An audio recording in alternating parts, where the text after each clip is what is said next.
Welcome to Job Sharing and Beyond, the Future of Work podcast that goes beyond the traditional 9 to 5. I am Karen Tischler, speaker, consultant, and host of the show, where we hear from global experts every other week to discover innovative solutions and tips on how to remain a relevant employer in the future. I am very appreciative to welcome two guests today, Luisa Hanke and Robert Frischbier. For you, as a long-time listener, you may remember episode 28, when I was talking with Robert already. I invited him back today, as Luisa and he are collaborating, and I wanted to learn more about it. Luisa founded the Vereinbarkeits Lab, translated to meaning Work-Life Balance Lab, in 2018. It is a network for business leaders, founders, HR professionals, and people interested in work-life balance. Luisa also works as a systematic coach, supporting professionals focused on creating a family-friendly career.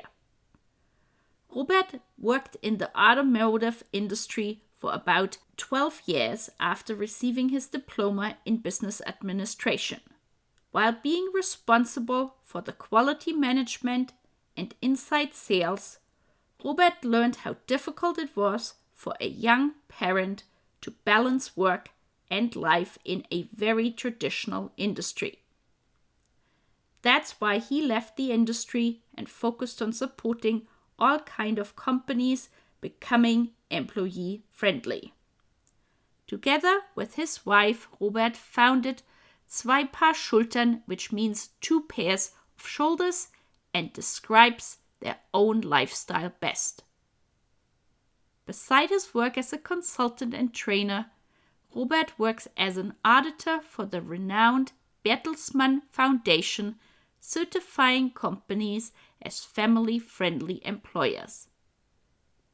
Together, Luisa and Robert have created the Vereinbarkeits Academy, where they offer a work-life balance facilitator training for professionals to teach them how to make their respective organizations more family-friendly.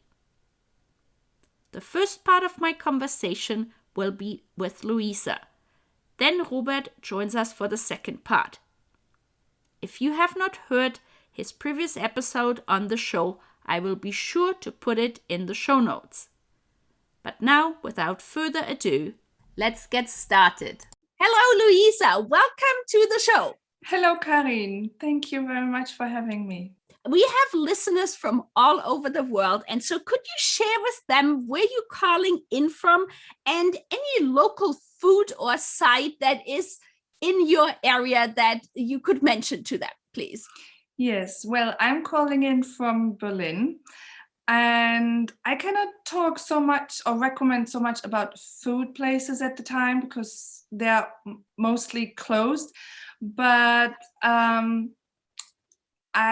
can recommend a beautiful site that I have been to today, actually, and this is Victoria Park, right in the center of Berlin, Kreuzberg, and it's a beautiful park with a waterfall and a hill, so you can climb the hill, you can sit by the waterfall and feel like you're being in the middle of nature. And once you have climbed up the hill, you have the most beautiful view over the city, and you can see a horizon and just have a whole new perspective, and just really in the middle of busy Kreuzberg. So this place I would recommend everyone to visit. Wow. So I've been to Berlin like about a year ago, but I definitely want to come back. And that's now a new thing I'm adding to the list. So thank you so much for sharing. You're welcome. Now, for our listeners, could you share with them what made you found your organization Vereinbarkeits Lab, which in English stands for Work-Life Integration Lab? Yes, I can tell you. Well, in my case, at the beginning, it really stand for a work-family life integration. And that is because in 2011, I had finished my studies, and I have been working already, and I had traveled the world, and I wanted to continue, building my career. And then I became pregnant. And the brilliant thing was that I very optimistically took the opportunity to being a young mother and then doing my master's degree in sociology and gender studies. And the university made it very easy for me. So I started my master's degree when my daughter was 6 months old, and I just took her with me during the first 6 months. And then during the master's degree, I became a single mom. And then all of a sudden I was like, how will I succeed with my career and my wish to have a fulfilled work life? Also now to be the single breadwinner to sustain my family, because I had a very negative image about single mothers and about my possibilities in the working world. And then I created a good network. I was always good in networking. And actually, I was the first person within my study program that had a job already, still being at university. And on the day that my onboarding process started, so I had already signed the working contract, my new boss, she sat in front of me and she asked me, Luisa, so you are a single mom. What do you need to perform here, but in a way that you as a single mom are still feeling well, that it is sustainable for you? And my jaw dropped, because I expected everything, but not this question. And immediately, within seconds, it built from my side such a strong relationship, a relationship of trust and feeling seen and respected, and also a very loyal bond to my boss. Like, I wanted to prove that the respect and the trust she gives me, that it will pay back. And until today, I don't work there anymore. Obviously, until today, this woman, she has my back. She can always count on me. So that was the reason, actually, because I realized how fulfilling it is when you can work and be a parent at the same time, and it works well together. It's not always easy, but when you see that it can be done and that you have a positive work environment. And then I realized how often other parents are struggling. So that was my motivation, actually, back in 2014-15, to start something by myself. So then I became a systemic coach. And in 2018, I founded my company, Vereinbarkeits Lab.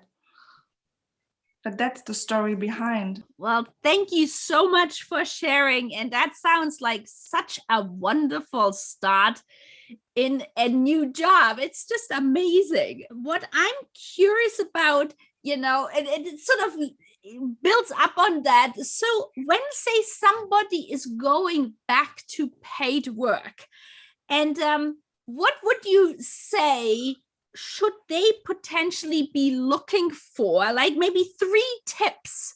What would you say? Well, first of all, I would say it is something you can look within yourself. First of all, look that you have a strong mindset. Because especially, here in Germany, there's such a negative image, especially about mothers out there and their possibilities to have a fulfilling work life. And this adapts to a person very quickly.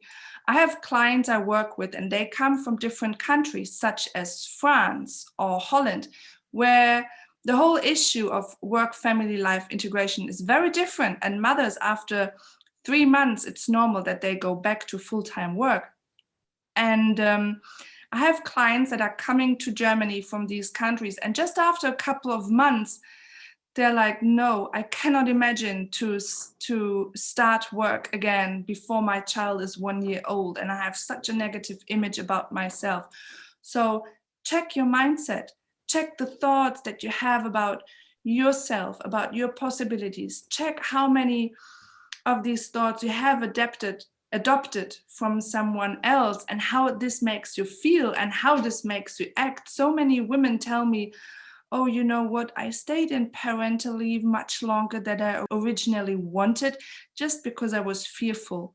So don't let yourself drive by that fear. So check your mindset and maybe look for people who help you to grow a strong mindset. And therefore, maybe look for success stories, but also if you go back to your job, collect your own success stories. Like, go back all the years that you have been working and check what are the success stories that I have. And that really means, what were the situations, what did I do, and how did I contribute to success, or how did I solve a problem?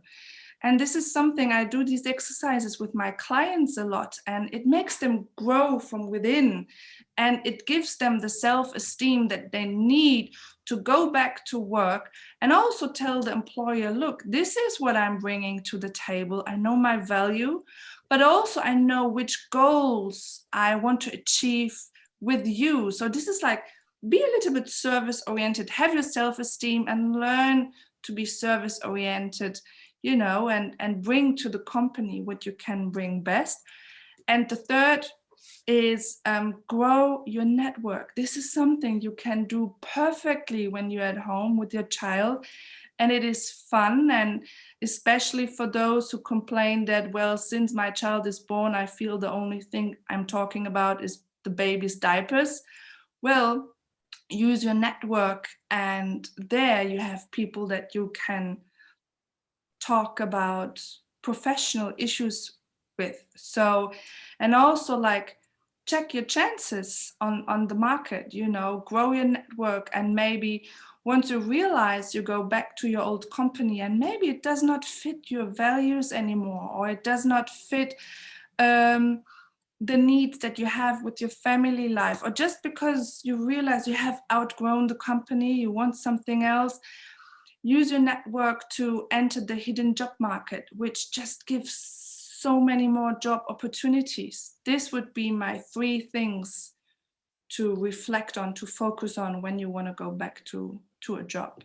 My previous guest, Tina Bruno, she also mentioned, like, you know, as you said, gather with other people and like maybe even talk about like what new skills you have learned while, you know, you are being on unpaid care leave, and, you know, and then maybe use that also to sort of realize that when you're going back, you're really providing additional skills that you can give to your employer, which I think often professionals forget. What is so interesting, when I was doing my research about you, so I saw that you were job sharing, and I would just love to learn more about this, because obviously, as you know, I'm a big job sharing fan. So can you sort of share a little bit how that was originally arranged? And, you know, yeah. Yes. Actually, I was in 2 job sharing positions. First was a position that I started as a parental leave replacement.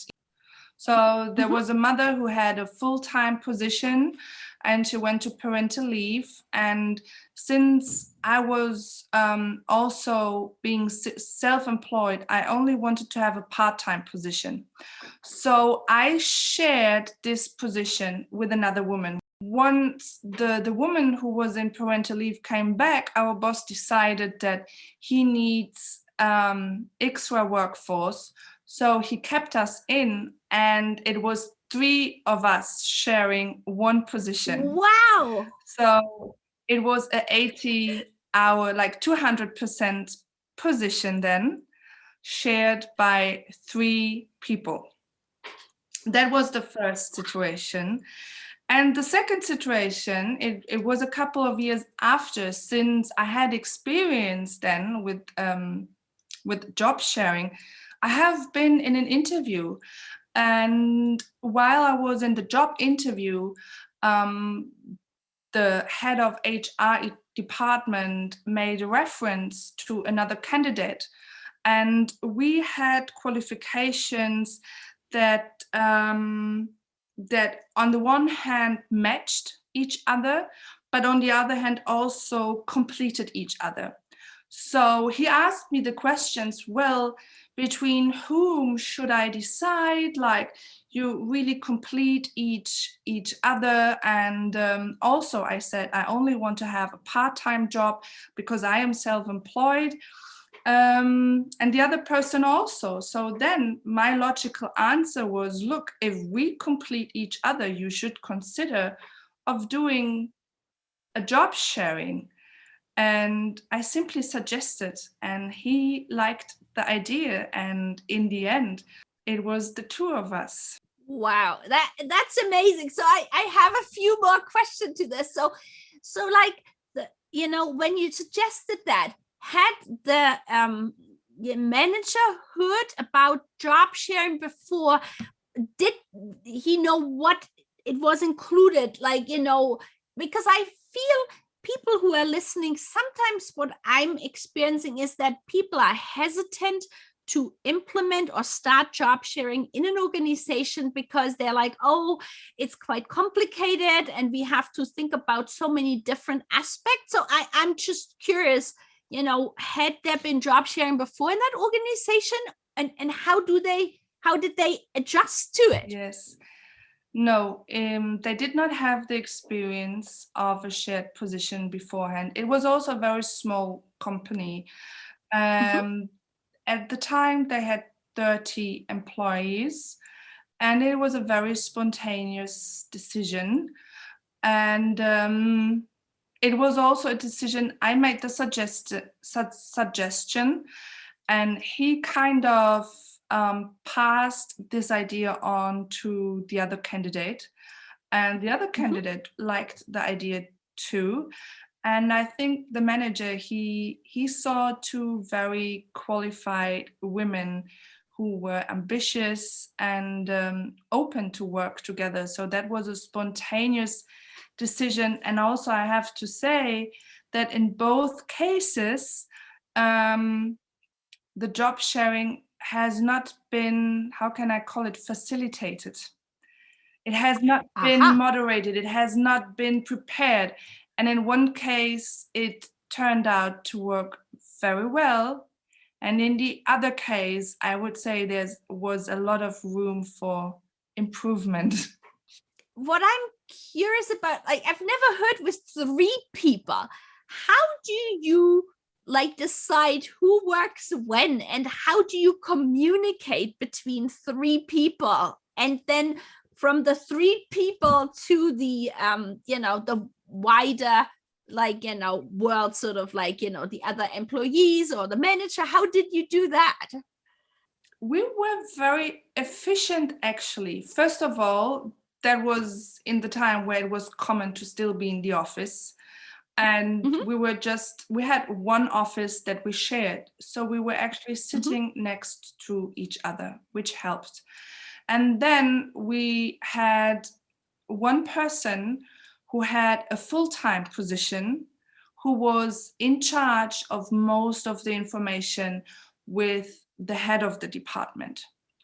So she was responsible to the communication, and me and my other colleague, who were just in part-time, we then decided to just do the internal communication. And we had the policy to, if you have a question, you collect the questions that you have, or if you want to send an email, you collect the ideas, which in the process of collecting, you realize that sometimes you really give the answer to yourself. So you really can be more efficient to that. You don't need to talk about everything. You can also work based on trust. That really helped. And then maybe 2 times a day, you send an email as short as possible, and then people answer as short as possible. And then we have very also short, how do we call it, like get-togethers every day of a maximum of 15 minutes where we talk about the most important issues. And if we realize beforehand there are no really urgent issues, we skip it because we realize to be efficient with our meetings. So that was actually how it worked. And structure-wise, it worked very well. What I have experienced in that position is that it is so important to build good relationships. So that is something that really needs to be facilitated, that people trust each other, people respect and value each other, and that what happens often when especially a person who is on parental leave and is coming back, that person often is fearful that someone might take her position. And that has been the case because all of a sudden there were 2 other people working on the position, and then the 3 people are being put together. And this needs a clear communication, and this is something the 3 of us, we did it, but this is something it needs to come from the top. It needs to be facilitated. It needs to be explained. It needs to be talked about. So that was the more difficult part. Now, in the job sharing position where it was the 2 of you, how did you decide? Was somebody coming in Monday to Wednesday, the other one Wednesday to Friday? People are always very curious about that. So we were in that constellation for a while. Okay. Since we were both self-employed, we had important responsibilities outside the job that we have been sharing. So the aim of our manager was to have someone in the office on every workday. So from Monday till Friday. And this is something, I guess, that is a common demand. So we had to decide at the beginning to sit down and check, so what are days that are not working for you? Or what are days that are not working for me? So we tried to set the priorities in a fair way. And this is something, if you see yourself as a team, you find solutions. You're willing to find good solutions for everybody. So then at a certain time, it was 3 days for her, but shorter working hours, and 2 days for me, but long working hours, and a 3rd day for me in home office. So that was the deal that we decided on that would work well, and it was fine. So I think the key is to communicate and to be able to build an individual system structure. And what is interesting, it sounds like that you did not know any of the other job sharing members beforehand. And often people wonder, if that's even possible, or they even think, well, only people who have met each other beforehand are job sharers. So thank you for sharing your examples, because it's very clear that you just met them basically. And so what I'm curious about is, like, if you looked back on your job sharing experience, maybe could you mention like 1 or 2 things that you would have loved to have known prior to starting job sharing that you now know about job sharing? I would have liked to know that job sharing actually exists, because I think I really like the idea of actively networking and looking for a potential job sharer, and then together apply for a job, because I think this is very efficient. And I have worked with quite a few job sharers by now, and from their side, it was always their initiative. So often parents tell me this would be attractive, but I don't find a job anywhere as job sharing. And that is because often you don't find it out there. Maybe within the companies, you find a position. If you look for common job ad, usually it is for individual positions. So therefore, you need the inspiration, you need the courage, to go for it as job sharers and take the initiative. And this is something I would have liked to know, because especially as a young woman entering the working world, this would have been very attractive for me. And if I was not self-employed by now, it always would have been an attractive job model. But also what I would have liked to know is like the people I work with. I think this is key. And I think you can be matched with someone you don't know, but you need to be given the chance to know each other beforehand, and not just with a 1-hour meeting.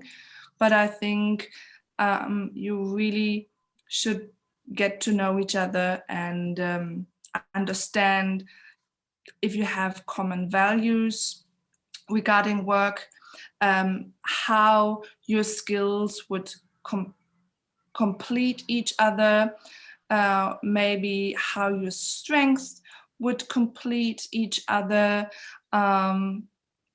your style of work, what you appreciate and what you don't appreciate, and being very honest about that, because this is really a deep relationship that you start, and you have to stand there as not even as a team, but almost as one person. So this is something I would have appreciated to know. Thank you very much. Now, you've been, you are working with returning professionals and you're focused on work-life balance. I'm always looking for best practice examples of organizations that our listeners can hear about. So could you maybe share a couple that you have come across and what it is that you find particularly, attractive or as a best practice? Yes, I have a few that come to mind, but first of all, this is something that really matters to me. I would like people to understand that it's not so much about finding a fancy structure or work model, but it is really essentially about building relationships. I think I have repeated that today so many times, but allow yourself to be empathetic, to understand your employers, to trust them, and also show them what you demand, like what you need in return. Like, of course, there's a set of rules and everyone must follow them, but set an environment where relationships can thrive. And this starts with, what do you need with the current challenges? How can we make a few adaptations that serve you? I mean, this is the biggest gift you can give to any employee. This is the biggest gift you can give to any employee, and people will pay it back with loyalty, which is one of the most important assets, I would say, in our working world today. And one specific example I would like to give regarding how companies can show that they value especially the skills that parents gain in their family life, is that they implement family and the social skills that come with it in their career or as a career module. That means there are a few companies in Germany, and they have a system that if you want to have a leadership position, you must take either parental leave, or in order to not discriminate those without children, you must take a time off work and invest this time in social work. Wow, this is so awesome. I had thought about, the take your manager to care work day, and that's sort of, it fits right there to make people realize how hard it is to either care for a person, or as you said, in a social institution, I imagine that could be an elderly, a home for elderly people, so that they understand all the quote unquote soft skills that are required, right? Yes, of course. And they understand it, so they gain a lot of empathy. They learn these social skills. If you take 2, 3, 4 months off, you're starting to get the habit. You really start to internalize the skills. But also, this is an important aspect, you do not discriminate those who take parental leave. Exactly. So this exactly. is a perfect way also to see parental leave in a new light. It's not, oh my goodness, now she or he is gone for a while. I guess once he or she's coming back, there's nothing left of working skills, because this is a mindset people here in Germany have very often. In other countries, like in Sweden, for example, it's not the case, because they see parental leave as a way of adding new skills. Right. So this is one of my favorites. That's so amazing. That is really awesome. And it's, I've worked, it's a completely different example, but I've worked in a retailer at the headquarters. And for 1 week, I was in the store and I was literally having to count crickets to sell to customers. And I've never counted live crickets before, putting them into, bags. And it completely creates a new appreciation. So I that's just awesome. And what you were just talking about from the transferable business skills, maybe we could just go a little bit more into it there, because I think, as you said, a lot of people just think, you're going to forget your skills. There are no new skills that you're going to add. So what do you think, if you had to sort of share with somebody, are there maybe top 3 or 5 skills that people bring back from unpaid care work, from, working with all your customers and your own experience? If you had to share, like, the top 3 or 5 skills. First of all, it is empathy. It is this capacity to emotionally put yourselves in the shoes of another person. And I think for any manager, for any person who has a leadership role, this is key. You have to understand the people that you're working with. And this is the basis to empower them to become better. Next point is motivation. You learn, because and motivation is not just simply having a few phrases that you throw at people. Oh, come on, you can do it. Motivation is based on empathy. You understand the person and you understand maybe what is holding them back, or what is making them work until exhaustion. That is also a way of motivating, of motivation, to really see and understand the person you work with, and to allow them to have a new perspective, to see it in a different light, to reflect on themselves, to calm down, and then, to set a goal and go for it. And also, I think what parents learn is, even in the most chaotic circumstances, and that is something you can compare it with the company situation. If you are in a crisis, and that you are very often in family life, you need the ability within yourself to calm down and check what do I need right now, and what do all the others need, and what are the most important next steps to do to ideally reach a long-term goal.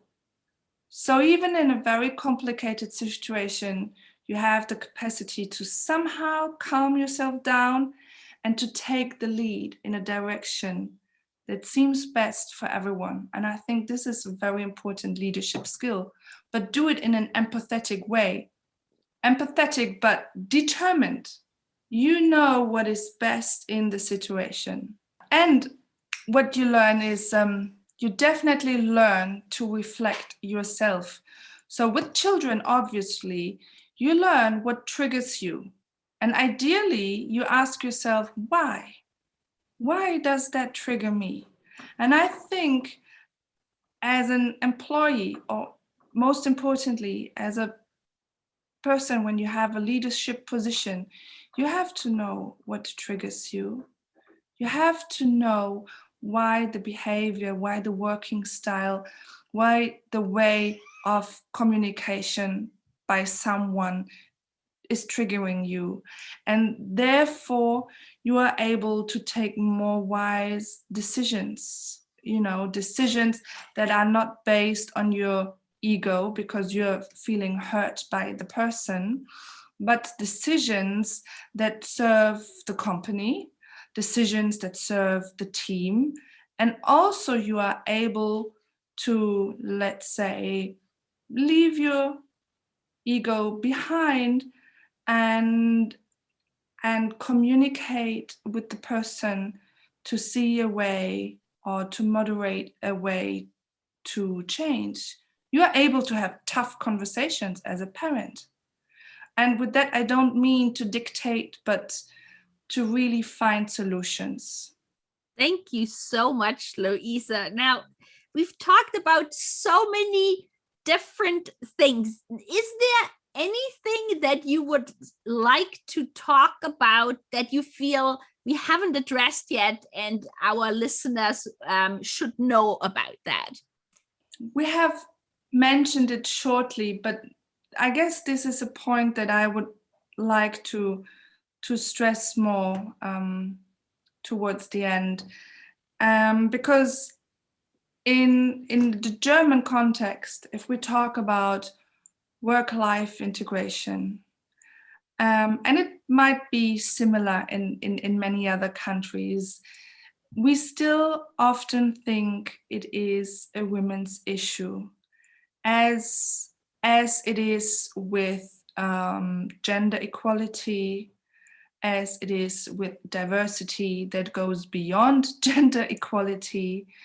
And I would say whenever we talk about any form of discrimination and any form of inequality, we need everybody to participate. So work-life integration, if it's about family friendliness, we need the fathers in the game. We need the fathers for the change. And I, as a single mother, I am a huge fan of equal parenting. I love when I see examples where people share more equally the responsibility in the family and where both partners can have fulfilling careers. But as I said, it goes beyond. And if we look at inequality, which is the core of the issue, I would say, every one of us needs to be able to deal with their own unconscious bias, because we are all biased. And I think at the point that we are at the moment, globally and locally, we all need this ability. We are all in this together, and if we want change, we all need the courage. It takes courage to look at your unconscious bias, to look at privileges that you have, to share privileges. And you need to be able to deal with those emotions that come up in the process, like guilt and fear and shame.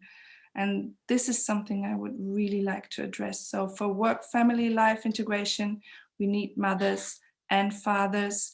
And for any other form of inequality, it needs every individual to ask herself or himself the question, what can I do to bring positive change? Thank you so much, Luisa, for sharing this. I think that is a perfect ending to our conversation. Now, how can people contact you? Yes, well, I am on social media, and regarding my work I do with parents, I share more information on Instagram. And regarding my work that I do with companies, it's more common to share my input on LinkedIn, but it all comes together on my website, which is vereinbarkeitslab.de. I guess you put it in the show notes. So yes. These are the 3 places where people find me the easiest. Thank you so much for coming today. It was so informative and insightful. Thank you. Thank you. It was really, really, really, really good to talk to you. And you made it very easy to reflect on a very beautiful topic. Thank you. Thank you. We spoke today about job sharing, transferable business skills from unpaid care work, and supporting professionals who want to return back to paid work. And you just mentioned the importance of having fathers and men involved as well. And this couldn't be a more perfect transition, because we are coming now to part 2 of our episode, and Robert is going to join us now for the conversation that you and him can share about your new collaboration together. Welcome, Robert, for joining our conversation with Luisa. Yeah, thank you very much for having me again. It is really nice to see you again. Now, for our listeners, could you both give them an overview of your academy and what the facilitator course entails? Mm-hmm. Maybe I can start, as Luisa just spoke a lot, so let's give her a short break. Well, the idea is to enable a person inside a company to push the change process forward and to have the knowledge about new work, about work-life balance, and so on. So it is common that the person comes from the external side and supports the company and so on. But our idea is to put all the competencies inside the company. Yes, and we also want to enable the person to understand the value of, let's call it, satisfied, healthy, and efficient employees, regardless of the personal situation they are in their lives. So therefore, the so-called work-life integration is like a very important goal of itself, but also we want to show that it is an important vehicle for other important aspects in the company culture, such as gender equality and inclusion. So that is very important to understand, that in overall, people understand to really build good relationships with employers and structures that allow individual work modules, so that people really feel they can work efficiently but at ease, because it fits the challenges that they have besides their work. That sounds really, really interesting. And, when you look at the pandemic, definitely family has been put much more onto an important pedestal than ever before, which is so important. And LinkedIn has added new work history titles such as stay-at-home parent, and then there is the German for people from outside of Germany. So in Germany, there is the Pro-Parents Initiative, which is intending to include also within the anti-discrimination law the parenthood, which currently isn't there. So what are you seeing, with your new academy, when you talk to companies and professionals? Why are they coming to join your facilitator course? What are you hearing about particular being a parent? Well, first of all, the topic is on the table. So everybody is talking about this. Like you just said, it is an issue for all of us. People who were struggling with the family and work-life balance. So they had a much bigger problem during the pandemic. People who had no problem at all may now have a problem, or are facing some trouble. So the companies need to take care about this. So they are forced to, actually, and they need help because they cannot handle it by themselves. So when we are in discussions, and the idea actually came from discussions with companies. So it was an idea that we had because we had no real opposite part inside the company when we were talking about work-life balance, new work, and so on. And so the idea was to enable a person inside the company that can actually talk to us and to push forward the change process. So from our point of view, the companies at the moment have no choice but taking care of this. Yes, maybe I can add something to that, because I also work with, I do not only work with companies, I also work with parents, and mainly I work with parents that work for companies or have been working for companies where work and family life integration was not common at all. So still we have a big issue here with that in Germany, and a lot of work still needs to be done. But what I experience when I talk with people from companies is that there is a huge change within the society. Families are changing, families are becoming more diverse, role models are changing, the whole understanding of parenthood, of motherhood, of fatherhood is changing. The whole notion that we start receiving from countries like Sweden, that we need equity in a family life, or equity between how we look at men and how we look at women and their roles they play in families, that this also plays an important role for how we look at equity in company culture. And so people now, let's say people who have leadership positions or people who work in HR departments, now understand that in order for the company to be attractive, to be kind of up to date, and they have to adapt to these changes happening within the society. And often they don't really know how to do it, because this really needs a lot of understanding for people. This is really about people and culture. And this is not what people in business school learn very often. So therefore they need a lot of new skills and also courage to implement new structures, a new mindset, a new culture in the company.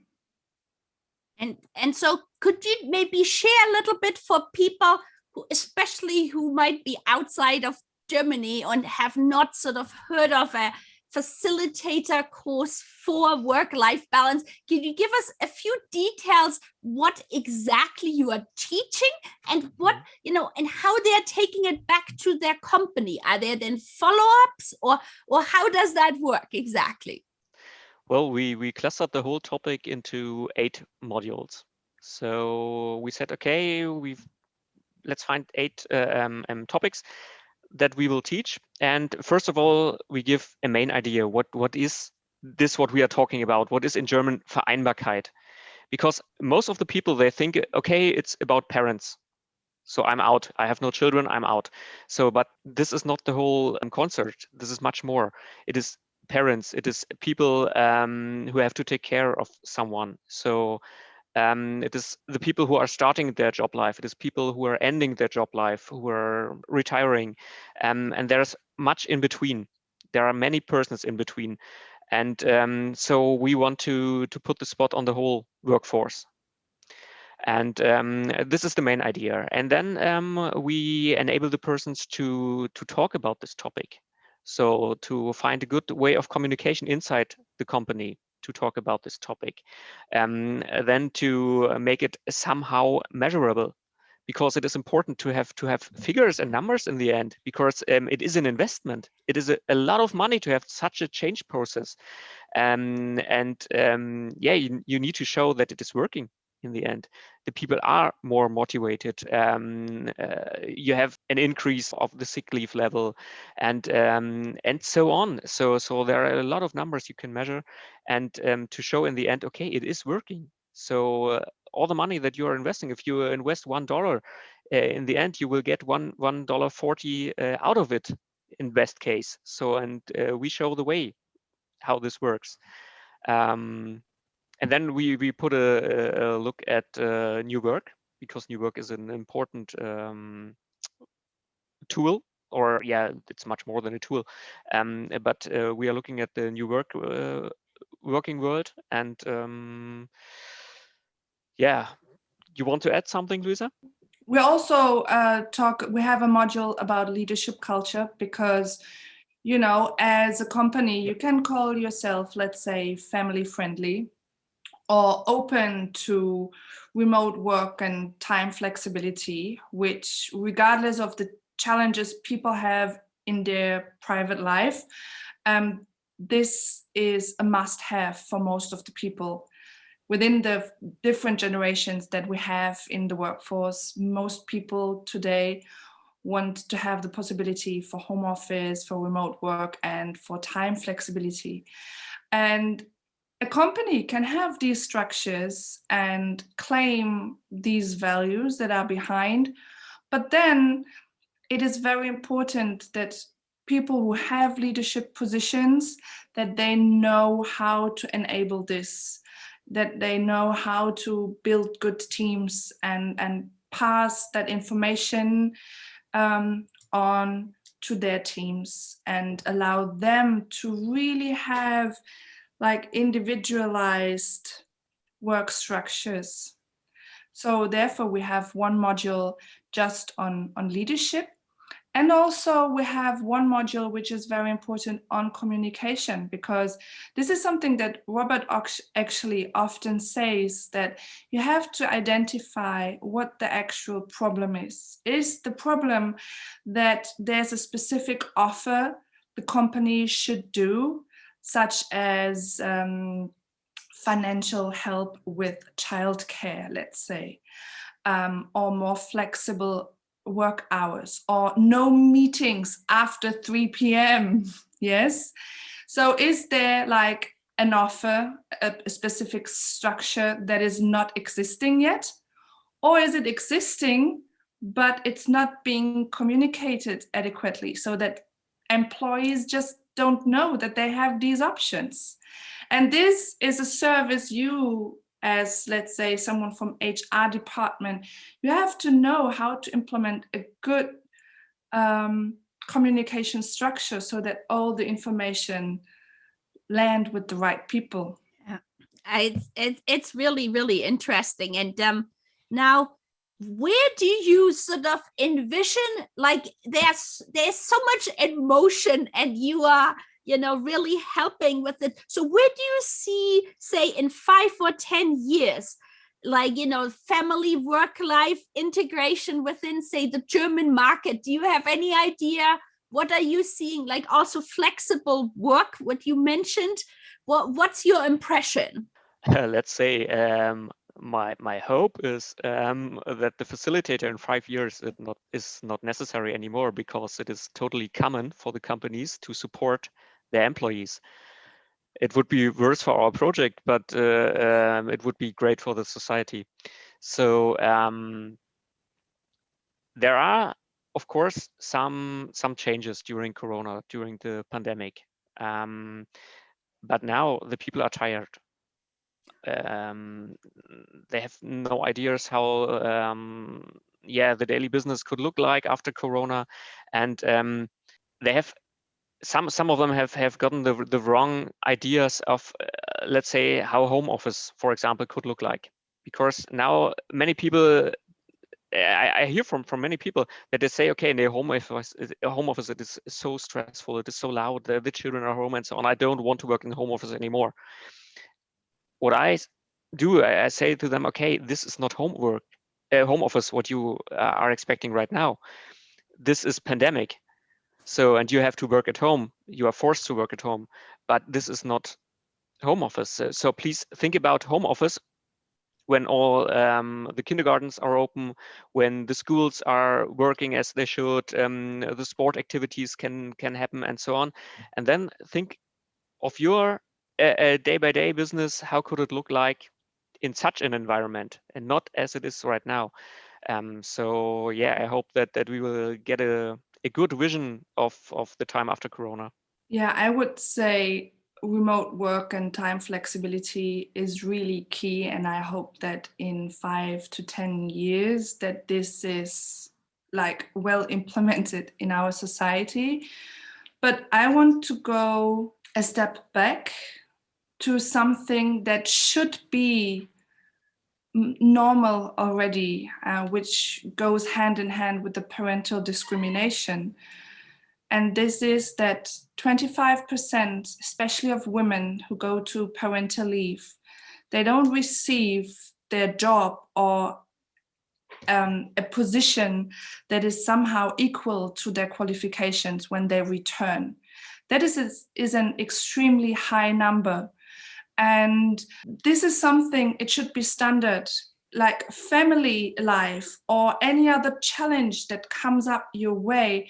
It should be natural that you can make some adaptations, that you temporarily can leave work or reduce the amount of work that you do, and then still be welcomed with open arms. So I hope that in 5 to 10 years, companies know how to build good relationships, that parent discrimination, such as any other form of discrimination, end.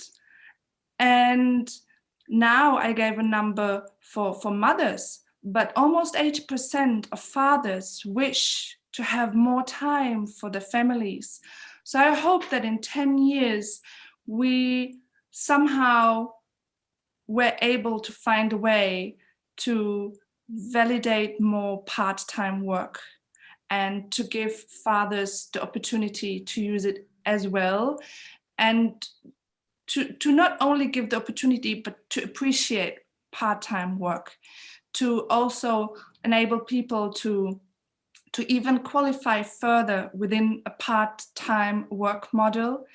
So a larger goal of that would be that we really find an equality also between men and women in the workforce, and also within families, because this is such a huge indicator for inequality. And it, first of all, it doesn't serve both sides, because women want to work more, men want to have more time for their social life, and both are stuck in rigid structures and mindsets that does not fit their needs anymore. So I really hope that we overcome this for a more also just working world. Thank you so much, Luisa and Robert. I so agree with you, and I really hope that we see these quite drastic changes, but I honestly feel they have to. So now, if people are interested to learn more about your Vereinbarkeits Life Work Integration Facilitator course, how do they reach out to you? Well, first of all, get in direct contact with us via LinkedIn, Facebook, Instagram, or you find us there. And then, of course, we have a landing page just for the topic. So maybe you can put it in the show notes if possible, or something, so that the people can find us directly. I will definitely do this. Yes. Well, thank you so much for both of you for coming today and sharing your latest projects. To me, it sounds like something that really around the world, many more organizations should have to help make companies a more family-friendly situation and place. So thank you so much. Thank you for having us. Thank you so much for listening to the show. We hope you gained valuable insights and new ideas. To keep listening to future episodes, please head over to iTunes or your favorite player and subscribe and give it a rating.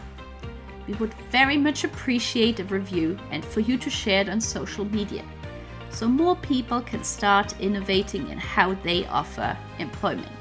Until the next time, goodbye!